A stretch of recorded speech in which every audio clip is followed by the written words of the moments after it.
And this father and his daughter came up to me and they were like, "We're gonna take care of you, you're gonna be okay." They covered my leg with a blanket. They were like, "We don't want anyone to see, we don't want you to see."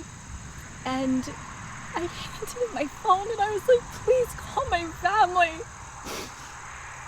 And I told my dad, I was like, "Dad, I just got hit by a car and you need to come." I'm Rachel. I've been an amputee for 13 years, and with my recent move to New York State, I just learned about their one prosthetic device per limb per lifetime policy. Who came up with this?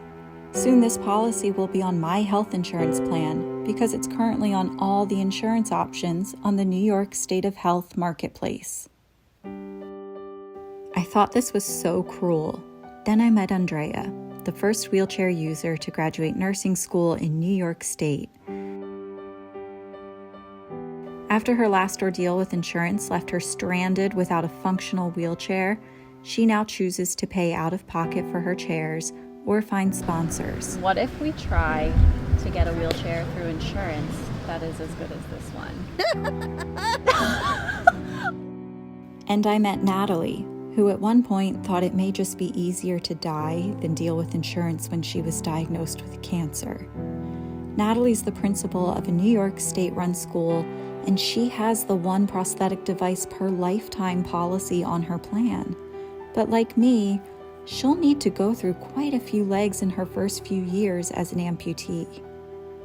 And she asked me all these questions, what are you walking on now and how is it going? And it's not going good. And I was crying. I was like, I don't think I'll ever be able to walk again. I see you swimming and running and doing, and I don't know that I'll be that person. I'm on a quest to change this policy, meeting assemblymen, senators, and the founders of charitable foundations picking up the slack. Medicaid in a small handful of states in the country does not cover prosthetic care for adults. Texas is one of those states. Foundations like this aren't needed in Norway, where my friend and fellow amputee Denise moved. And he said, the Norwegian community believes that these things should be provided for you. So that's that. And I thought, what a concept. I just truly broke down in tears because it's just been I didn't realize how stressful it's been since the beginning. In the USA, why do we treat disabled people like charity cases? Aren't injuries and illnesses just part of being human? The more I learn, the more I wonder if I'm just putting a Band-Aid on the big, gaping wound that is health insurance in the United States.